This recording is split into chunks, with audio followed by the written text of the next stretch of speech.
Evan, what was it like to be able to have today's show, see Tennessee selected as the number 3 national seed, and know that you don't have to travel to go to the NCAA tournament this year? It was actually a relaxing feeling. 2 years ago, it was we were kind of on the bubble, and we couldn't really enjoy it because we were a little nervous, a little anxious. But this time, it was, we kind of could relax and enjoy the show. But I really like the way our regional looks out, and I think a lot of our guys are excited to get this thing going. Yeah, Evan, just with this past week in Hoover, what do you think you all maybe learned about yourselves or you can take from that experience heading into this weekend? I think we did a good job building on certain things. We saw a couple of arms like Camden Sewell. He's going to be able to help us out in big situations. We our lineup did some damage against some really big arms in our conference. So I think we have a lot of positives going into this weekend, and I think we've done it all year, and I think we've prepared all year, and I don't think that there's a more prepared conference than the SEC. So I think we have an advantage in that aspect. Go to Troy next, and then Mike. Evan, not like this group needs any more motivation after what occurred Sunday, but does it give you a little bit of extra fuel knowing that Wright State and Liberty are in the regional, considering Wright State beat you last year and Liberty was the one that put you all in the losers bracket in the regional 2 years ago? It's easy to use that as fuel, and in this game it's so hard because we can either use it as motivation, or we can tense up a little bit and want to throw the first punch and want to try too hard, because this game is, if you try too hard, it'll bite you in the tail, and it's just, we have to balance it. But I think we have a lot of guys just relaxed and confident. Yeah, Evan, what do you remember about just the experience of being in a regional in 2019? Was it just kind of an overwhelming newness kind of thing? And how much does it help now that you guys have had that and this isn't such an unfamiliar thing anymore? Yeah, I think it was unfamiliar to a lot of guys. I think a lot of people did try to do a little too much in our first regional. But I do remember that we came in and we got punched in the mouth, and we didn't really respond in the way that a good team should have. But, I think it really helps that we're hosting this regional, and I think it helps that we got a lot of big wins, a lot of close win games under our belt, and I think we're a little more prepared than we were last time. Give me a second, guys. I'm going to let a few more people in here. We'll go to back to John next. So go ahead, John.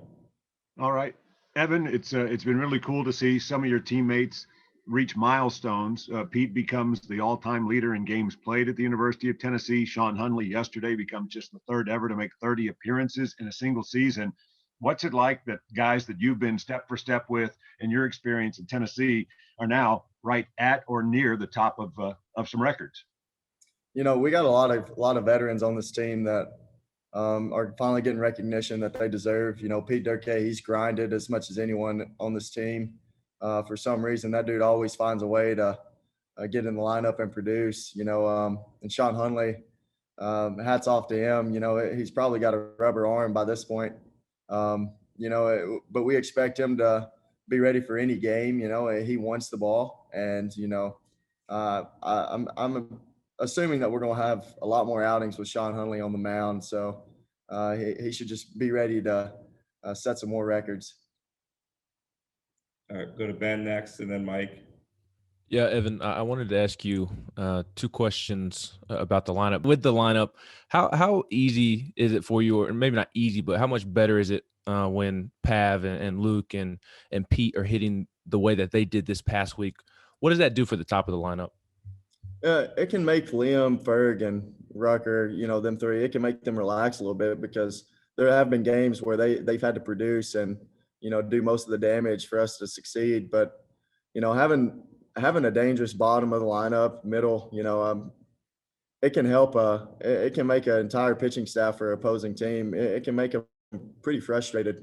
I've been on the other side of seeing a dangerous lineup 1 through 9. So, seeing guys at the bottom of the lineup, most of the time they have a bad name for the bottom of the lineup. But, I think we could flip it and do just as well. So, I think that shows that we've got a pretty good lineup top to bottom. And, whenever Pav, Luke, and, Pete are rocking on all cylinders, and then, Jordan Beck's bringing some power that not many people can, it can be pretty fun to watch.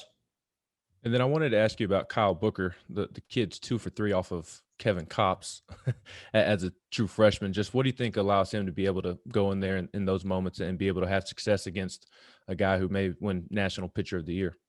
He's got very, very quick hands. His talent level is, off the charts.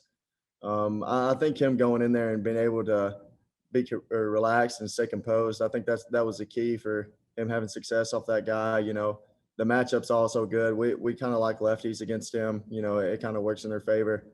But it builds a lot of confidence having a guy be able to come off the bench against him, because who knows, we could see him in a bigger moment. And having a guy that kind of has his number for the most part, it's a good thing to have.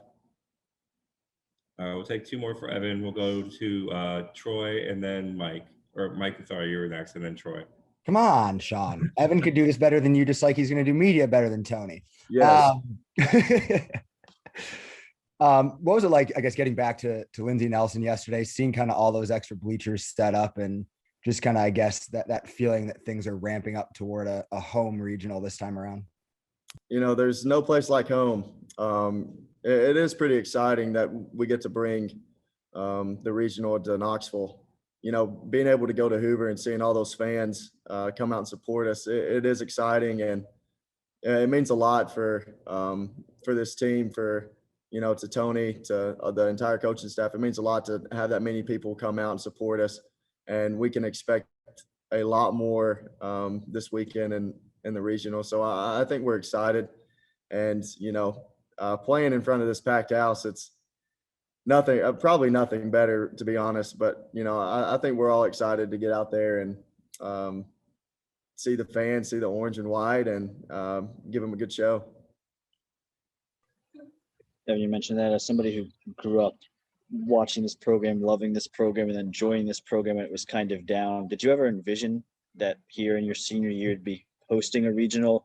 And how do guys like you, Pete, guys who kind of bleed this orange, kind of prevent the moment from getting too big in this regional when you step on that field for the first time and from that packed house? I think the coaching staff did a good job of instilling it into us that we belong here.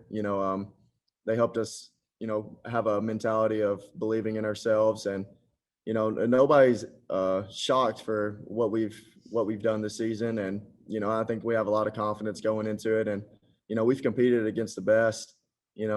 Sometimes we've fallen short, sometimes we've won them, but I don't think anybody in here thinks that we don't deserve this. I think everyone expected it based on the talent we had on this team, and I think we're going to keep trying to prove to everyone who the Tennessee Volunteers are. So Thanks, Evan. Thank y'all.